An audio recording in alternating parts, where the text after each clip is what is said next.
पूरे का पूरा एक झूठ का परसेप्शन था, पूरी का पूरा एक इन्होंने साजिश रची थी केजरीवाल जी को बदनाम करने के लिए, आम आदमी पार्टी को बदनाम करने के लिए। रेखा गुप्ता जी को जरूरत क्या पड़ेगी? आप तो कहते थे हम तो बड़ी सादगी से शासन करने वाले लोग हैं। हजारों करोड़ रुपए लगा, वो हजारों करोड़ रुपए को नरेंद्र मोदी जी के फादर साहब थोड़ी छोड़ के गए थे कि उन्होंने अपनी पर्सनल प्रॉपर्टी से थोड़ी लगाया, वो भी हमारा ही पैसा था। भारतीय जनता पार्टी को दोहरे मापदंड नहीं करने चाहिए।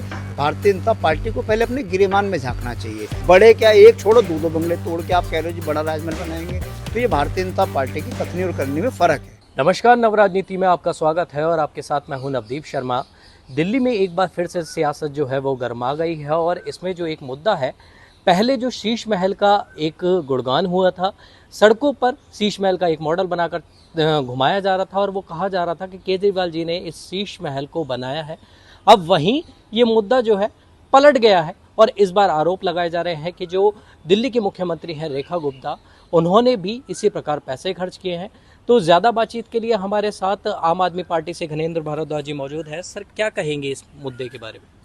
देखिए, रेखा गुप्ता जी दिल्ली सरकार के जो मंत्रियों को बंगला मिलता था, दो बंगलों को तोड़ के, दो बंगलों को कंबाइंड करके एक बहुत बड़ा राजमहल बना रही है। और रेखा गुप्ता जी खुद कहती थी, उनकी पार्टी खुद कहती थी कि ये टैक्स पेयर के पैसे की बर्बादी है, इसमें टैक्स पेयर का पैसा लगता है और हम तो बड़े सादगी से जीने वाले लोग हैं। मैं तो शालीमार बाग से ही मुख्यमंत्री कार्यालय चला लूँगी, शालीमार बाग अपने घर से ही मैं सारी चीज़ें मैनेज कर लूँगी और कर रही हूँ, मुझे कोई ज़रूरत नहीं है। तो अचानक रेखा गुप्ता जी को इतना बड़ा राजमहल बनाने का क्या ख्वाब सूझा? और दिल्ली के अंदर एक व्यवस्था है, दिल्ली के अंदर ऑलरेडी एक मुख्यमंत्री आवास है जिसके लिए उन्होंने खूब शोर शराबा करा।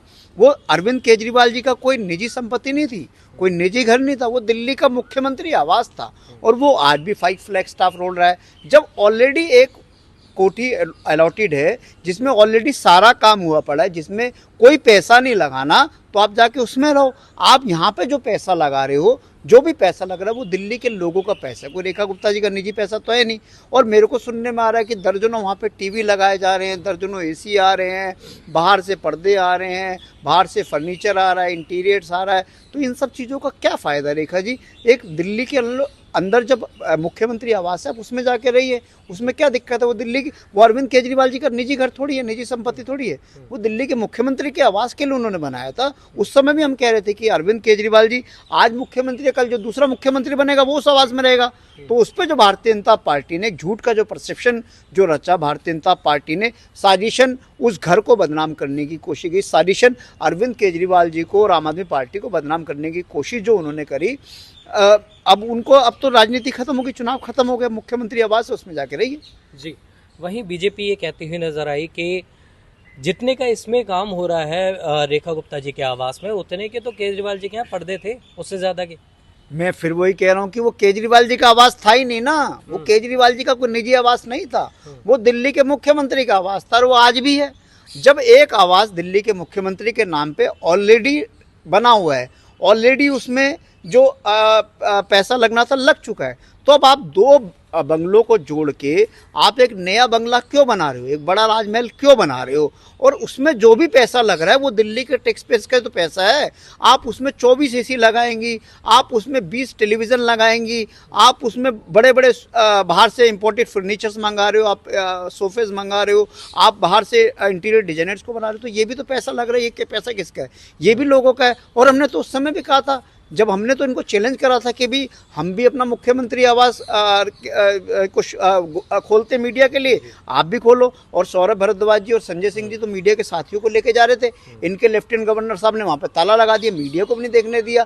तो पूरे का पूरा एक झूठ का परसेप्शन था, पूरी का पूरा एक इन्होंने साजिश रची थी केजरीवाल जी को बदनाम करने के लिए, आम आदमी पार्टी को बदनाम करने के लिए। और हमने ये भी कहा था कि हम अपना मुख्यमंत्री आवास खोलते हैं, आप प्रधानमंत्री आवास खोल दो। प्रधानमंत्री आवास में करोड़ों रुपए के झूमर लगे हैं, करोड़ों रुपए के कारपेट हैं, करोड़ों रुपए के गार्डनिंग पे लगाए हुए, करोड़ों रुपए की सीनरीज है, और कोई वहाँ पे 1, 2, 5, 10, 20, 50, 100 करोड़ नहीं, प्रधानमंत्री आवास की रेनोवेशन के अंदर साज सज्जा करने में, उनके मकान को बनाने में, खूबसूरत बनाने में हजारों करोड़ रुपए लगा। वो हजारों करोड़ रुपए को नरेंद्र मोदी जी के फादर साहब थोड़ी छोड़ के गए थे कि उन्होंने अपनी पर्सनल प्रॉपर्टी से थोड़ी लगाया, वो भी हमारा ही पैसा था, टैक्स पेयर्स का पैसा था, इस देश के लोगों का पैसा था। तो भारतीय जनता पार्टी को दोहरे मापदंड नहीं करने चाहिए। भारतीय जनता पार्टी को पहले अपने गिरेबान में झांकना चाहिए कि भारतीय जनता पार्टी क्या कर, इनके कई मुख्यमंत्री हैं, करोड़ों अरबों रुपए के चार्टर में घूम रहे हैं, बड़े बड़े इनके किसी भी आप चले जाइए किसी भी स्टेट के मुख्यमंत्री में आवास में, वहाँ पे कई सौ करोड़ रुपए इन्होंने लगाए हुए हैं, अपनी चीज़ तो नज़र आती नहीं है। और अब रेखा गुप्ता जी को ज़रूरत क्या पड़ेगी? आप तो कहते थे हम तो बड़ी सादगी से शासन करने वाले लोग हैं, हम तो बड़ी सरलता से शासन करने वाले हैं, हमें बड़े बंगले नहीं चाहिए। अब आप बड़े क्या, एक छोड़ो दो दो बंगले तोड़ के आप कह रहे हो जी बड़ा राजमहल बनाएंगे। तो ये भारतीय जनता पार्टी की कथनी और करनी में फ़र्क है। वहीं इससे हटके एक और सवाल आता है कि आम आदमी पार्टी ने एक तरफ ऐलान कर दिया है कि जो बिहार में सारी सीटों पर वो अकेले इलेक्शन लड़ने वाली है, और वहीं अभी जो महाराष्ट्र में प्रवासी जो मजदूर हैं और जो वहाँ से सबसे ज़्यादा बिहार से करीब करीब वहाँ पर काम करते हैं, उन लोगों के साथ में भाषा विवाद का एक मुद्दा सामने आया है। उसमें देखा गया कि वो उनके साथ ऊपर जो है हमला करते हुए भी नजर आए। और वहीं अब मंच से भी ऐसे ऐसे बयान दिए जाते हैं कि वीडियो बनाओ, वीडियो मत बनाओ, मारो पर वीडियो मत बनाओ। देखिए, सबसे पहली बात तो आम आदमी पार्टी बिहार में चुनाव लड़ रही है, सभी सीटों पर हम चुनाव लड़ रहे हैं। और आम आदमी पार्टी ने बिहार के एक एक गांव में, एक एक जिले में, एक एक पंचायत में जाके हमने लोगों से मिलने का काम करा है। बिहार के लोग भी बहुत दुखी हैं, क्योंकि बिहार के लोगों ने जेडीयू का भी शासन देखा, आरजेडी का भी शासन देखा, कांग्रेस का भी शासन देखा, भारतीय जनता पार्टी का भी शासन देखा। अब गुजरात के लोगों की एकमात्र उम्मीद आम आदमी पार्टी, गुजरात के लोग आम आदमी पार्टी से उम्मीद कर रहे हैं। बिहार के लोग दोबारा कर लेंगे, वो आप आगे यहाँ से बिहार यहीं से लगवा दो। हाँ, तो आम आदमी पार्टी ने बिहार में चुनाव लड़ने का जो निर्णय लिया है, बिहार की सभी सीटों पे आम आदमी पार्टी बहुत मजबूती से चुनाव लड़ रही है। बिहार का एक एक कार्यकर्ता एक एक गांव तक गया, एक एक जिले तक गया, एक एक विधानसभा में गया, एक एक पंचायत में गया।